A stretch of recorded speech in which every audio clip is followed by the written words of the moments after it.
Hi all welcome back to our YouTube channel. നമ്മൾ നോക്കാൻ പോകുന്നത് ഇൻപെർഫെക്ഷൻ ഇൻ എ സോളിൻ്റെ ക്രിസ്റ്റൽ ഡിഫക്ട്സിൻ്റെ ഇൻപെർഫെക്ഷൻസ് നോക്കാം. സോഷ്യോമെട്രിക് ഡിഫക്റ്റ് ഉണ്ട്, നോൺ സോഷ്യോമെട്രിക് ഡിഫക്റ്റ് ഉണ്ട്, ഇമ്പ്യൂരിറ്റി ഡിഫക്റ്റ് ഉണ്ട്. അങ്ങനെ 3 ഡിഫക്ട്സസ് ഉണ്ട്. അപ്പോൾ ഈ 3 ഡിഫക്ട്സസ് നമ്മൾ നോക്കുന്നു. 2 പാർട്ട് വീഡിയോ ആയിട്ടാണ് തരുന്നത്. എല്ലാം കൂടി ഒപ്പിട്ട് കഴിഞ്ഞാൽ നമുക്ക് കൺഫ്യൂഷൻ ആയിരിക്കും. സോ ഞാൻ എന്താണ് ഇമ്പ്യൂരിറ്റി ഡിഫക്റ്റും ഷോർട്ട് കേ ഡിഫക്റ്റും എന്താണെന്ന് ഒരു വീഡിയോയിൽ പറയും. ദെൻ നോൺ സോഷ്യോമെട്രിക്കും അതേപോലെ ഇമ്പ്യൂരിറ്റി ഡിഫക്റ്റ് നമ്മൾ ഒരു വീഡിയോയിൽ പറയും. അങ്ങനെ 2 വീഡിയോസ് ആയിട്ടായിരിക്കും ഇത് വരുന്നത്. അതിന് ഇൻപെർഫെക്ഷൻ ഇൻ എ സോൾഡ് എന്ന് പറഞ്ഞു കഴിഞ്ഞാൽ the derivation from the regular orderly arranged of the particles of a solid is called imperfection or crystalline defect. ഒരു ഡേവിയേഷൻ, ഒരു റെഗുലർ അറേഞ്ച്മെൻറ്റ് ഓഫ് ദ പാർട്ടിക്കിൾസിൽ നിന്ന് ഒരു ഡേവിയേഷൻ ഉണ്ടാകുമ്പോഴാണ് അതിനെന്താ പറയുന്നത്, ഇംപെർഫെക്ഷൻ എന്ന് പറയുന്നത്. Crystal defects are broadly classified into 2 ആയിട്ട് ക്ലാസിഫൈ ചെയ്തിട്ടുണ്ട്.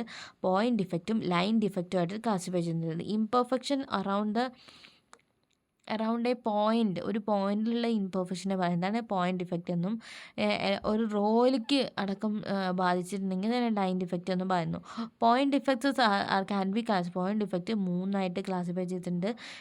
പോയിന്റ് ഡിഫക്റ്റും ഉണ്ട്, പോയിന്റ് ഡിഫക്റ്റും ഉണ്ട്, ലൈൻ ഡിഫക്റ്റും ഉണ്ട്. പോയിന്റ് ഡിഫക്റ്റിനെ പറ്റി നമ്മൾ നോക്കുന്നത് sociometric defect, non stoichiometric defect ഉണ്ട്, ഇമ്പ്യൂരിറ്റി ഡിഫക്റ്റ് ഉണ്ട്. അപ്പോൾ എന്താണ് സോഷ്യോമെട്രിക് ഡിഫക്റ്റ്?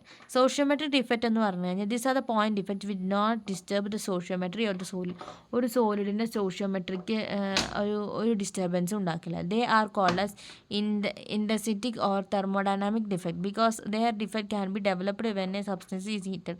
ഒരു സബ്സ്റ്റൻസ് ഹീറ്റ് ചെയ്യുന്ന സമയത്താണ് ഈ ഇൻഓർഡർനെസ് ഉണ്ടാവുന്നത്. Originated from the interior of the ലാറ്റിസിൻ്റെ ഉള്ളിൽ നിന്നാണ്. അത് രണ്ട് ടൈപ്പ് ഉണ്ട്. ഷോർട്ട് കേ ഡിഫക്റ്റും ഉണ്ട്, ഫ്രങ്കൽ ഡിഫക്റ്റും ഉണ്ട്. എന്താണ് ഷോർട്ട് കേ ഡിഫക്റ്റ്? അതെന്ന് പറഞ്ഞാൽ വേക്കൻസി ഡിഫക്റ്റാണ്. ഷോർട്ട് കേ എന്ന് പറഞ്ഞു കഴിഞ്ഞാൽ ഒരു ഷോർട്ടേജ് ഉണ്ടാവുക, വേക്കൻസി ഡിഫക്റ്റാണ്. It is arises due the missing of the equal number of anions and cation from the lattice. അതെന്ന് പറഞ്ഞാൽ it is a missing of the equal number of കാറ്റയോൺസും ആനയോൺസിൻ്റെ മിസ്സിങ്ങിനെ പറയുന്നതാണ് ഷോർട്ട് കേ ഡിഫക്റ്റ് എന്ന് പറയുന്നത്. അത് NaCl, KCl, AgBrലൊക്കെയാണ് കാണിക്കുന്നത്. Due to this defect density of the സോളിഡിൻ്റെ നമ്മൾ മിസ്സായപ്പോഴല്ലേ ഉണ്ടാകുന്നത്, അപ്പോൾ അതിൻ്റെ ഡെൻസിറ്റി അതിനനുസരിച്ച് കുറയും ചെയ്യും. അപ്പോൾ it is a missing of the equal number of cations and ആനയോൺസിൻ്റെ മിസ്സിങ്ങിനെ പറയുന്നതാണ് ഷോർട്ട് കേ ഡിഫക്റ്റ്. ഇനി ഫ്രങ്കൽ ഡിഫക്റ്റ് എന്ന് പറഞ്ഞു കഴിഞ്ഞാൽ ഇറ്റ് ഈസ് സോഷ്യോമെട്രിക് ഡിഫക്റ്റ് ആണ്. Arises due the misplacing of the anions from the lattice. ഒരു ലാറ്റിസ് സൈറ്റിൻ്റെ പ്ലേസിങ്, അത് കറക്റ്റ് ആനയോൺസിനെയും കാറ്റയോൺസിനും പ്ലേസ് ചെയ്യാതെ, കാറ്റയോൺസിനാണ് മെയിനായിട്ട് ഈ അവസ്ഥ ഉണ്ടാകുന്നത്. പ്ലേസ് ചെയ്യാതെ വരുന്ന സമയത്താണ് ഈ ഇംപെർഫെക്ഷൻ ഉണ്ടാകുന്നത്. It is called as dislocation defect. ഒരു ഡിസ്ലൊക്കേഷൻ ഡിഫക്റ്റ് എന്ന് പറയുന്നു. ZNS, AgCl, AgBr, AgLS ഒക്കെയാണ് എന്താ പറയുക അതിൻ്റെ എക്സാമ്പിൾസ് ആയിട്ട് വരുന്നത്. ഈ നോൺ സോഷ്യോമെട്രിക് ഡിഫക്റ്റ് ഞാൻ അടുത്ത പാർട്ട് വീഡിയോയിൽ പറയുന്നതായിരിക്കും.